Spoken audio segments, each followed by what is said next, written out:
All right, 2016 number 5. So we have a funnel. The inside of the funnel, the height is a height of 10 inches. So this whole distance is 10. Has circular cross sections as shown in the figure above. At height h, the radius of funnel is given by this. So the radius is dependent on the height, which makes sense, right? The higher the height, the bigger the radius is going to be. And that only works from 0 to 10. The units R and H are in inches. Find the average value of the radius of the funnel. So here's the radius equation right here, and we want the average value. Well, if it goes from 0 to 10, if you remember, our average value equation looks something like this.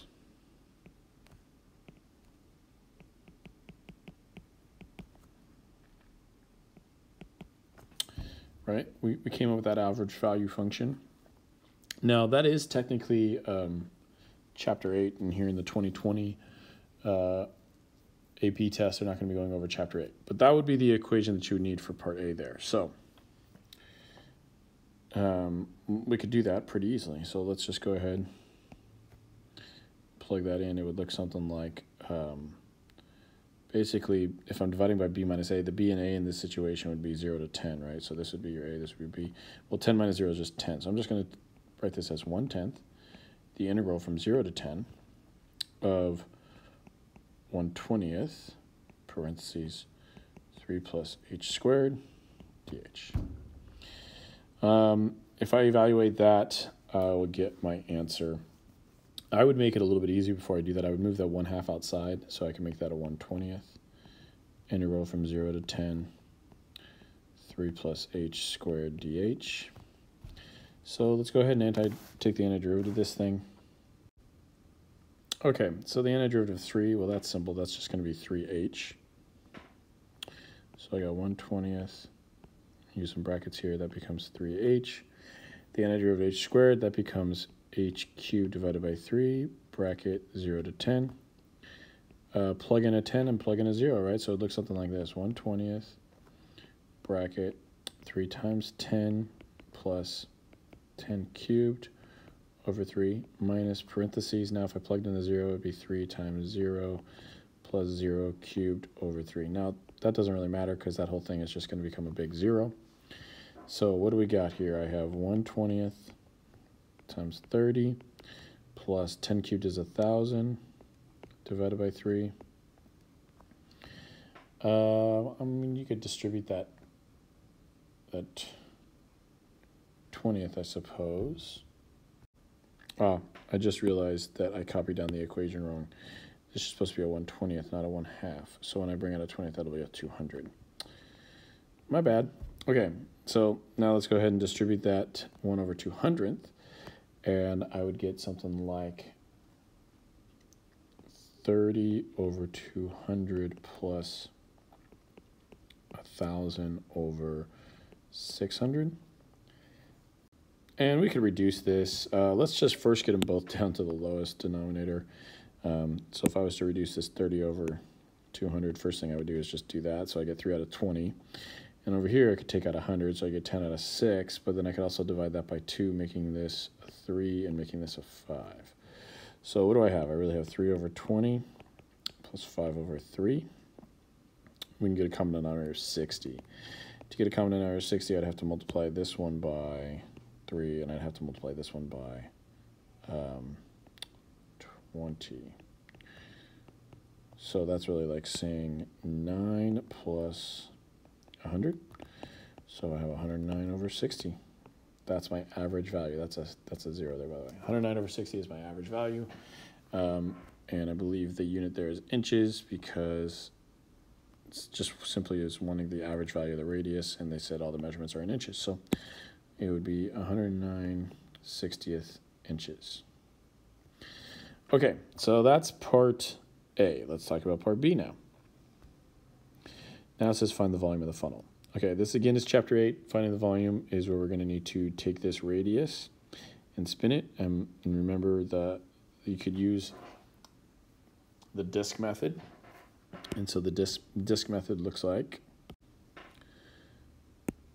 I'll do it in blue so we have a little bit different color here. So for part B, the volume just simply looks like this for your disk method.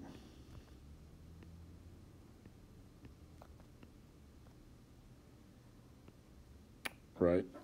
So in this situation, we know what our R is. So it's just simply pi integral. Again, we're going from 0 to 10.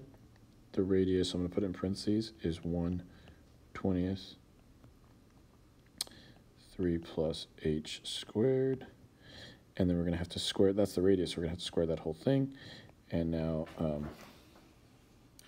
actually that should be like a dx, whatever your change is. So we just need to figure that out. I'm not going to, you can figure that out. It's very similar to the problem we just did, but that's all you're going to do for the volume. It's just plugging into the formula for the disk method. But the tricky part here, and the part that could show up on the 2020 AP test, is part C, because part C is related rates. So let's focus in on part C now. So the funnel contains liquid that is draining from the bottom. At that instant, when the height of the liquid is 3 inches, that's going to be important. I'm going to need to know the height. The radius surface of the liquid is decreasing at a rate of 1/5 inch per second. Okay, so the radius of the liquid surface. So let's kind of write that into math language here. Basically what we're saying then is that the change in the radius over time is negative 1/5 inch per second. Okay, we need some calculus language to think about what that's saying. And that's when h equals 3. Okay, that's going to be important. I'll come back to that a little bit. At this instant, what is the rate of change of the height of the liquid with respect to time?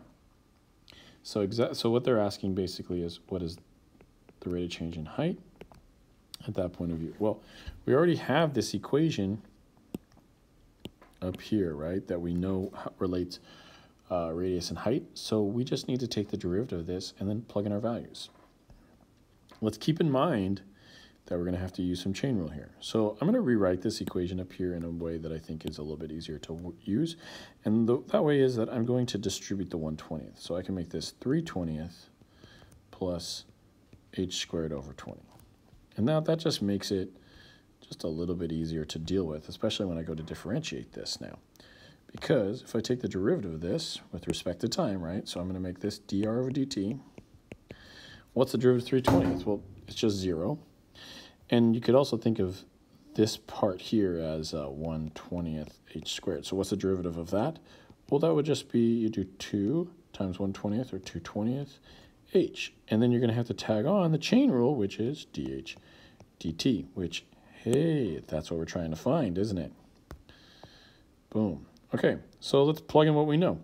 We know that dr dt is supposed to be negative 1/5. So I got a negative 1/5 here. Here, I'll do a little highlighting so you guys can see. See, we know that dr dt is negative 1/5, so boom. All right. We know that h is 3, so I'm going to plug in a 3 here. So I have equals 2/20th times 3. And then I want to know what dh dt is. That's what I'm looking for. So I'm just going to write dh dt.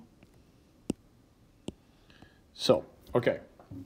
Well, now I have a pretty simple equation here. I think I could solve this for dh dt. So let's go ahead and do that.